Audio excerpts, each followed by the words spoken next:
Let's start with the basics. What is self-esteem and why does it matter so much? Self-esteem is the way you see yourself, the value you place on who you are. It's your inner voice saying, I am worthy, I deserve happiness, I can achieve my goals. But what happens when that inner voice turns against you?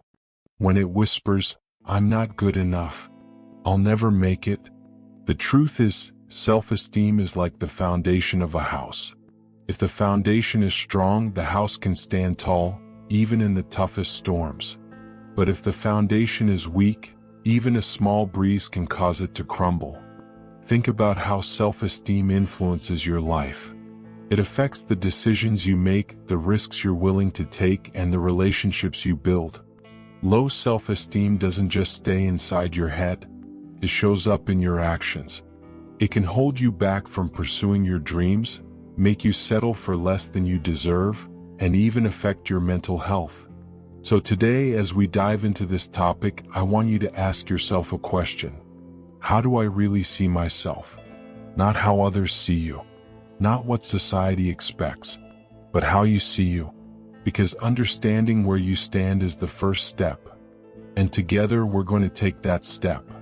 Let's uncover the signs of low self-esteem and learn how to build a stronger, healthier sense of self. Low self-esteem doesn't always scream.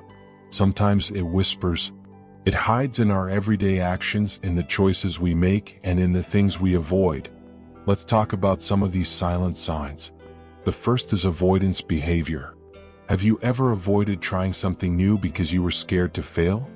Maybe you didn't apply for that job, didn't speak up in that meeting, or avoided a social event because you thought you wouldn't fit in?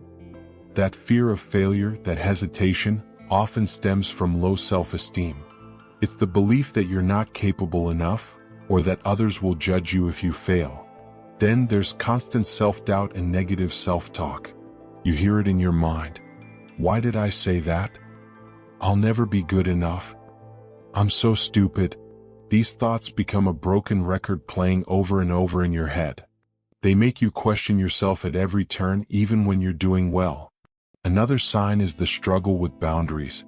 People with low self-esteem often find it hard to say no. You might say yes to things you don't want to do just to avoid disappointing others.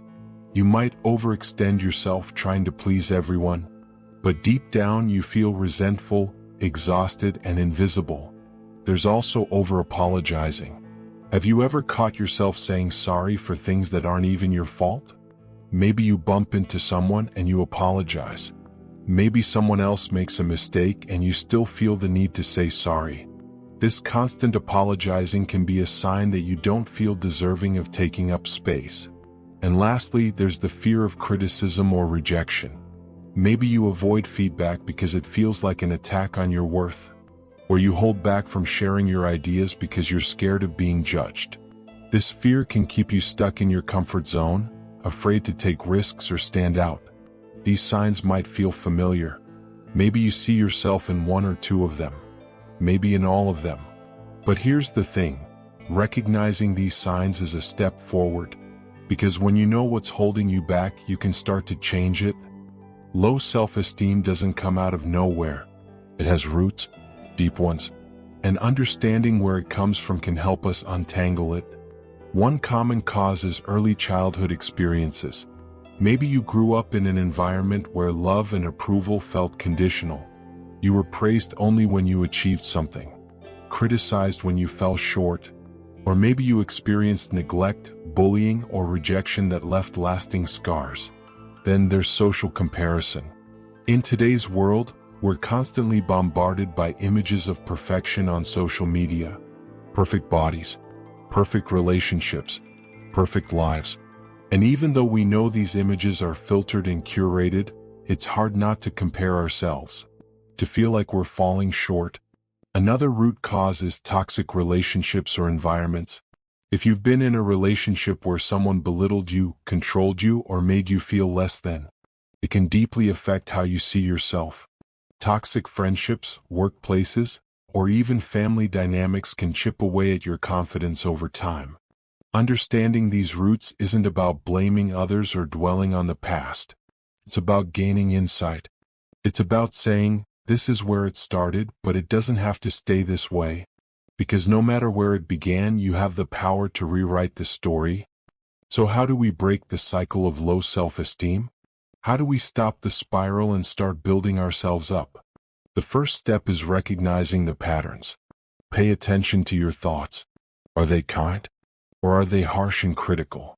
Pay attention to your actions. Are you avoiding things out of fear? Are you putting others before yourself at the expense of your own happiness? Once you recognize these patterns, you can start to challenge them. When a negative thought pops up, ask yourself, is this really true? Replace it with something kinder, something you would say to a friend.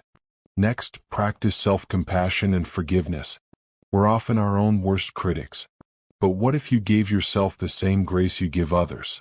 What if you forgave yourself for past mistakes instead of holding on to guilt and shame? Another way to break the cycle is through building self-awareness. Try journaling. Write down your thoughts and feelings without judgment. Reflect on where they come from. You can also practice mindfulness. Being present in the moment helps you notice when those negative patterns are creeping in. Now let's talk about action. Because awareness alone isn't enough. Building self-esteem takes work, but it's work worth doing. Start with small wins. Set achievable goals and celebrate every little success. Maybe it's speaking up in one meeting, saying no to one thing you don't want to do, or simply looking in the mirror and saying, I'm proud of you. These small steps build momentum. Learn to set boundaries.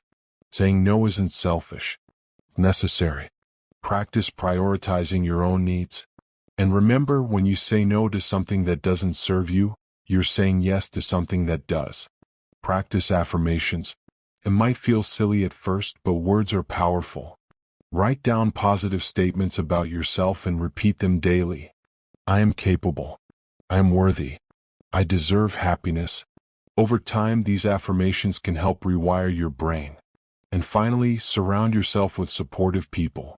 People who uplift you, encourage you, and remind you of your worth. Let go of relationships that drain you or make you feel small. You deserve to be surrounded by love and positivity. Before we finish, I want you to take a moment to reflect on everything we've talked about. Low self-esteem doesn't define you. It's just a chapter in your story. And the beautiful thing about stories is that they can change. You have the power to rewrite yours. To take the steps, no matter how small, toward building a stronger, healthier sense of self. To choose kindness over criticism. To choose courage over fear. To choose you. It won't happen overnight. And that's okay. Growth takes time. But every step you take, no matter how small, is a step forward. So, as you leave here today, I want you to carry this message with you. You are enough. You are capable. And you are worthy of love and happiness. Now go out there and start living like you believe it,